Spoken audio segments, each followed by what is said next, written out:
Mu butumwa bwose tuzatanga tugomba mbere na mbere guhora twibuka isano y'icyizere n'inshingano dufitanye n'abaturage.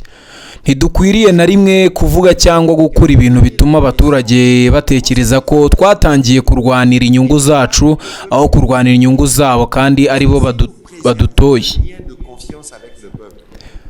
Nidukomeza guhungabanya isano n'abaturage, bazakomeza kutugirira icyizere gike no kutadushyigikira. Kimwe n'uko umuntu urwaye umutwe cyangwa inda agirwa inama yo kujya kwa muganga aho kujya ku bapfumu, ni nako natwe tugira ngo abaturage batwizere. Tugomba gukomeza kuvugisha ukuri no gukora ibibafitiye akamaro. Iyi niyo nkingi ya mwamba y'itumanaho ryose. Ubundi gukora ibishoboka byose kugira ngo nshimangire ibikorwa by'itangazamakuru byo mu ntara hirya no hino mu gihugu. Niyo mpamvu nsaba cyane nyakubahwa perezida ko twakomeza guhora dushyira imbere inyungu z'abaturage. Icyo twaba tuvuga cyangwa dukora cyose abaturage nibabona ko kidafitiye akamaro, bazakomeza kutuba hafi kandi kudushyigikira. Mu mvugo yacu no mu buryo twitwaramo, itumanaho ryacu rigomba guhora rigamije icyateza imbere imibereho myiza n'inyungu z'abaturage. Le bien du peuple.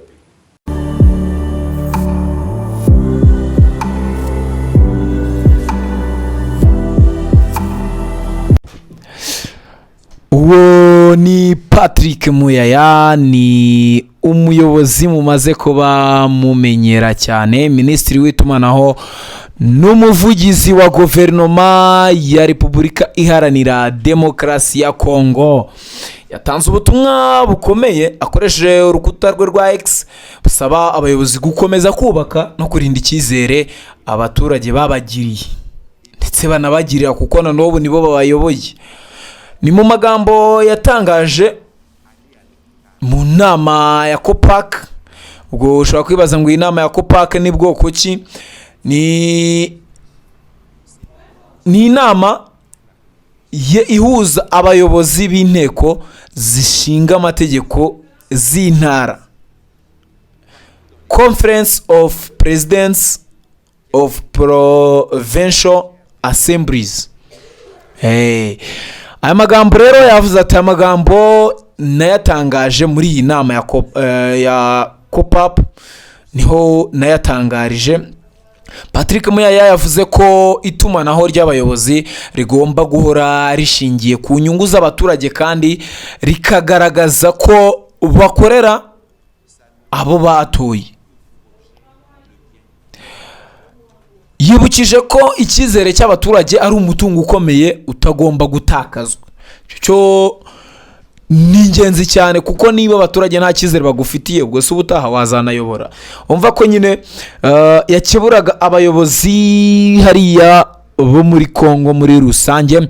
Patrick Muyaya yavuze ko mu itumanaho ryose abayobozi bakora bagomba kuzirikana umubano w'icyizere bafitanye n'abaturage. Yagize ati, mu itumanaho ryacu ryose tugomba guhora tuzirikana icyizere dufitanye n'abaturage. Nk'uko mwabyumvise, nagerageje kubashyirira iryo jambo mu Kinyarwanda.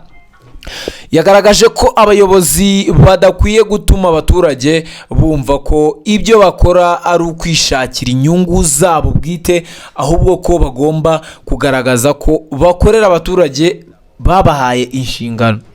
Niyo waba ufite uburyo ubikora ku ruhande ukagira uko ushaka inyungu zawe bwite, ariko wituma abaturage babibona muri ubwo buryo.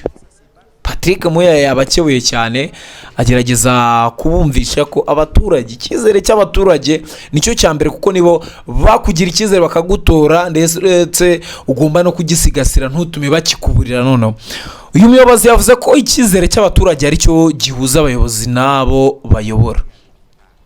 Mu butumwa bwe, Patrick Muyaya yibanze ku nshingano abayobozi bafite zo gusobanurira abaturage ibikorwa byabo no kubaha amakuru yizewe. Yavuze ko umuyobozi mwiza atagomba kwibagirwa ko ububasha afite awukesha abaturage. Icyo ni icya mbere. yongeyeho ko mu gihe abayobozi batakaje icyizere cy'abaturage bigora gushyira mu bikorwa gahunda z'iterambere ndetse no gukemura ibibazo bihura n'igihugu, kuko deja abaturage bo nta n'ikintu waba ukibabwiye nta cyizere bagufitiye. Niyo mpamvu yashimangiye ko buri muyobozi agomba gushyira imbere ibiganiro n'abaturage, kubumva ndetse no gusubira mu bibazo bafite byose akabisubiza. Aya magambo Patrick Muyaya yatangaje mu nama ya COPAP ihuza abayobozi b'inteko zishinga amategeko z'intara za Repubulika ya Demokarasi ya Kongo. Iyi nama iba umwanya wo kuganira ku mikorere y'inzego z'ubuyobozi zo mu ntara ndetse n'uburyo bwo kurushaho kunoza imiyoborere. Murabyumva neza, niba igihugu cyobowe na perezida hakavaho igihugu hazaho intara, murabyumva. Aba bayobozi rero b'intara baganiriye na Patrick Muyaya ku buryo imiyoborere yagenda neza, kunoza imiyoborere ndetse ikarushaho no kuba myiza. Abayobozi bitabiriye inama baganiriye ku nshingano bafite mu guteza imbere imiyoborere ishingiye ku gukorera abaturage. Muri urwo rwego ubutumwa bwo kurinda icyizere cy'abaturage bwagaragaye nk'ingingo ikomeye mu mikorere y'abayobozi. Mu bihugu byose icyizere abaturage bagirira abayobozi ni kimwe mu bintu by'ingenzi bituma inzego z'igihugu zikora neza. Icyo cyo ndagira ngo nta n'umwe utacyumva ndetse ni logique yumvikana. Iyo abaturage bumva ko abayobozi babo babumva kandi babakorera, birushaho koroha gushyira mu bikorwa gahunda z'igihugu. Ariko iyo icyizere kigabanutse, murabyumva namwe, ntabwo byagenda neza. Haba hari ingaruka ku mikoranire hagati y'abaturage n'inzego za leta, murabyumva, kuko abaturage n'ubundi baravuga bati n'ubundi leta niba itadukorera nta kintu kizima yatugezaho. Niyo mpamvu rero Patrick Muyaya yashimangiye ko abayobozi bagomba kurinda uwo mubano w'icyizere uko bishoboka kose. Ubutumwa bwa Patrick Muyaya bugaruka ku ruhare rw'abayobozi mu kubaka umubano mwiza n'abaturage. Yibukije ko abayobozi bagomba gukora ibishoboka byose bagakorera abaturage, ndetse ibikorwa n'itumanaho byabo bigomba guhora bigamije kugaragaza ko bakorera inyungu rusange, apana inyungu zabo bwite. Mu gihe Repubulika ya Demokarasi ya Kongo ikomeje guhangana n'ibibazo bitandukanye birimo umutekano n'iterambere, abayobozi basabwa gukomeza kwegera abaturage no kurinda icyizere babagirira muri rusange. Ubundi umuntu yakibaza ngo ese niba hari ibyo bibazo by'umutekano muke, bibaho cyane, nta nubwo twabaveba, ntabwo ari bo bonyine bari mu bibazo nk'ibi by'umutekano muke. Ariko se niba ufite iki kibazo cy'umutekano muke,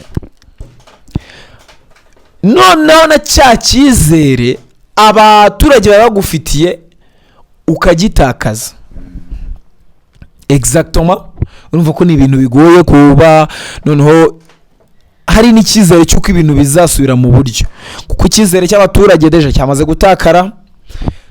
N'ubundi kondisiyo uyoboyemo ntabwo igufavoriza kuba wakora ibyawe nubwo nta cyizere cy'abaturage. Urumva ko ni ngombwa rero ko bakwiye gukora inyungu rusange. Ni amagambo ya Patrick Muyaya. Ubwo reka ngushimire cyane, dukomeze tubakurikiranire se situation yari muri Kongo imeze ite. 5/5 kuri The Quick Times News, kandi subscribe utarayikanda, wowe wayikanze turagushimiye cyane. Arakomeze aguhaze, aguhe imigisha. Mukomeze kugira ibihe byiza kandi munogerwe na gahunda za The Quick Times News.